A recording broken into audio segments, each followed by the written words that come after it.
What's going on, guys? CB Bricks coming at you with our first ever Lego Star Wars set review. And today we're going to be looking at the Gold Leaders Y-Wing Starfighter set 9495.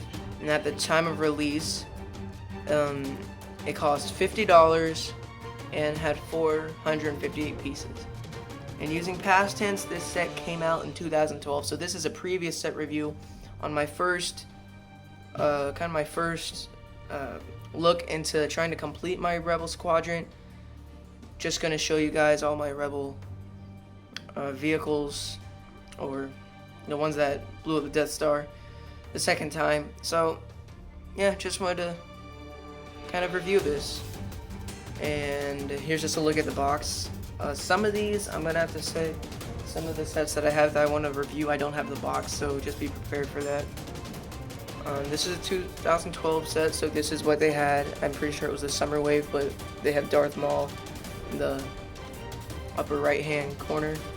Looks nice. Got the 3 new figures. Good box art. Pretty good. Yeah, take a look at the back. It shows you all the sections that I'm going to talk to you about. So, without further ado, guys, let's build this bad boy.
So let's start off with the figures. Right here we have 3 new figures, or that were new, and I think they still are new or exclusive. There's nothing really too amazing or groundbreaking about these figures. Probably my favorite would have to be Princess Leia right here. So yeah, let's get started. This is what they look like from the front. We're gonna first just get a closer look. And this is the Gold Leader. He's pretty cool. Your average Rebel outfit. There's a black printing. There's his head. As you can see, he's got the visor and the chin guard. No double-sided face. And he has black hands.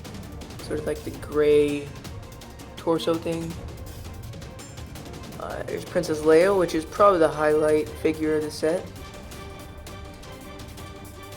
There's that hairpiece. I'm not sure if it's new. I don't think it was, but it could have been. There might have been later sets that came out with that, but it was new at the time, I'm pretty sure. Looks pretty nice. The cape. Just a white cape. Gonna take off the gun for a second. There's your alternate face. As you can see, since this is a used set, the cape has actually been crinkled, especially up in here, and that's just how Lego capes work. Take this off. the back printing. I appreciate the reflective details on her. A lot of nice lines. It's just a little bit plain. Especially I don't like that there's no leg printing. Same with a gold leader over here. So let's just put her back together. You know, Lego capes work. Pretty simple. Took me actually a long time to figure it out. And this is in like a dark brown. It might come across as black, but it's dark brown. Now here's another cool figure. This is she's the highlight. This is definitely the second. And this is R5F7. Now this is pretty cool. It's yellow and red. It has one of the newer dome pieces. Pretty sure new to this wave of sets. See, no back printing, obviously. There's the top. Those reflective details, which are nice. And so overall, great. And as always, it has articulation in the legs. So yeah, that's pretty much it for the figure. So let's get on to the actual B-wing. I mean, Y-wing. My bad, Y-wing. So here we have the Y-wing all built up and out of its packaging. So before we actually get onto the set review, I wanna mention the review system here at CB Bricks. What we do is that we score the actual set on three main core values. First of all, being the appearance of the set, two, or how good it looks, two, be the playability of the vehicle or set, and three, being the build or the structure of the set. So what we're gonna do is we're gonna give it a score of 1 through 5 at the end of the video for each category. Then we're gonna average out the scores and give a grand score, and I'll give out my recommendations. So stay tuned for that. So here we have the Y-wing, and guys, right off the bat, I want to say that this is a beautiful set. It represents the Y-wing very well,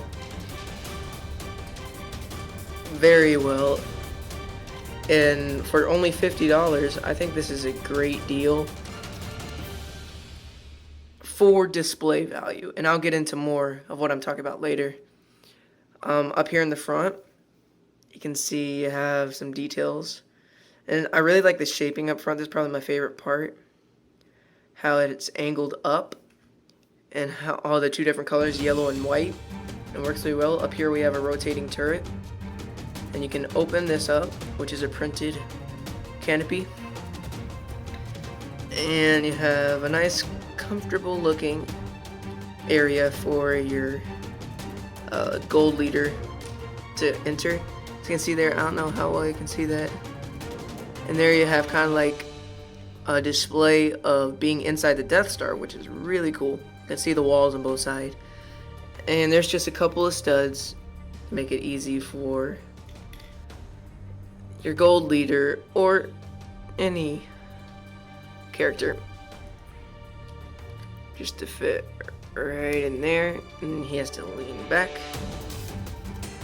It's a little bit of an awkward position, but it works. I'm not a big fan of this open stud right there, but it's fine. Right here, there's a little gap, which could be a problem for some, but not really. Here we have some snot utilized to attach these parts. They're actually stiffly secured. Yeah, they're secured, but we got those nice long curved slopes, which are really nice. Oh, shaky camera, sorry. Moving on to the back. As you can see, we have an area right here for our astromech droid to go into. And I don't know if you can see it, but there's two red jumper plates on either side. Let's get a better look at that. There, now you can see it.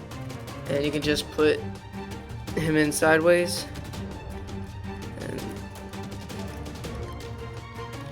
it works pretty well. And again, talking about appearance, this back here looks great. I mean, it's not supposed to look good in general from a actual ship perspective, but from a representation perspective, it looks great. As you can see, there's a lot of random pieces, which makes sense. It's very exposed, as opposed to its Y-wing counterpart from the, from the Clone Wars line that Anakin and Ahsoka flew. So, yeah. In here, in this little open area, let's see, we got 2 bombs which are simply made. You just put them in there. I'm not too much of a fan of this exposed area, but it's fine. And what you do is you look under here, and you have like this snot brick right there that you just hold on to. Push that down, and then the 2 bombs will come crashing down. It's a very simple mechanism. All it is just that opening, and then you can just close it back up. And I think that's great. Great for playability. Moving on to the back area. As you can see, we got 2 exposed Technic rods, which house flick fire missiles, which you can see there from the front. All you gotta do is push in the thing right there, and they come flying out. And they're alright if they're new. I haven't shot these much, so they're actually in good condition. So they fire on both sides. Back here you can see all the details that go into that. Looks great. Come into the side. This is alright. I think it's fine, actually. I think this looks pretty good. As you can see, we got some of the actual engine detail. Back here, it's not the best looking, but it's fine. You got the long white rods, which are nice pieces. You get a lot of them. I think you get 16 of them. And they're attached pretty interestingly. So you can see it has these little Exoforce arms or hands, which is attached onto these octagon connector pieces, which works really well. Just on some Technic pieces, fits really well. Here we got some nice of those rocket style engine, or not engine, but booster. And yeah, so surprisingly, that's pretty much all there is to say about this set. So without further ado, let's score this bad boy. I actually did want to mention something that's probably worth noting. You can only, if you didn't figure out, you can only fit 2 of the figures. Princess Leia here is just an extra figure that came with his set. So it's pretty cool. Now time for the actual overall score. So we're gonna start off with appearance, and well deserved, guys. The appearance for this mock, or this set. I keep saying mock. That was my first set review, so yeah. Appearance for this, I would have to give a 4.5 out of 5. And well deserved, guys. This thing just looks beautiful. I did mention a few nitpicks, like up here, the gaps here, but and the gap there, but overall it just looks beautiful. Now for playability, I'm gonna have to go a little bit lower on the playability, only a 2.5 out of 5. Now reason for that is because you got the bombs, very simplistic mechanism, and the flick fires, which LEGO fans have expressed their hate for over the years, and that's it. I mean, no moving or external moving parts except maybe this and this, and that's it. And nothing that rotates. The vehicle doesn't move. I mean, I wish I could give it more than 2.5, guys, but I just can't. There's not much to play. I mean, Sure, you can hold it and do that, and that's more the stability, but just playability in general, not very good. But now we get on to the stability of the vehicle. And I didn't really talk about in the review, but I have to say, this thing is built wonderfully. I would have to say it's built better than it actually is. It looks. Everything is secured in nicely. The only parts that may not be as secured are these back here. They can kind of twist. They're a little bit loose, but I really don't care at all. Even these are secured in nicely. The whole side engines, everything's just in well. I mean, the cockpit doesn't move much. This front piece, I mean, it's just amazing because you can hold it from anywhere, and it won't even, break. You can just swing it around, which I guess ties into the playability. But I'm gonna focus more on the, that's gonna be more on the build part. So for the build, I'm gonna score it a well-deserved 5 out of 5. And you know why, guys. This thing is just ridiculously secure. I mean, even in landing position, which I forgot to mention, it lands on these little stubs here, which ties into playability because it doesn't even have landing gear. But I mean, it's just securely sat down. It's not gonna fall over. It's just great. I mean, that's just amazing. Now, averaging out all the scores, the grand score would have to be 4 out of 5, and that's a great score actually. For Mach, that's not too much for its. That wasn't the most liked set of all time. Definitely, this is for your older collectors, not for the younger kids. It depends on their imagination. If they just like to fling around sets and stuff, then this is perfect for them. But if you're like an older collector like me and you don't play with it much and you just want it to look great with the rest of your Rebel squadrons and stuff, perfect for you guys. So, thanks a lot for watching, guys, and as always, leave a like and subscribe.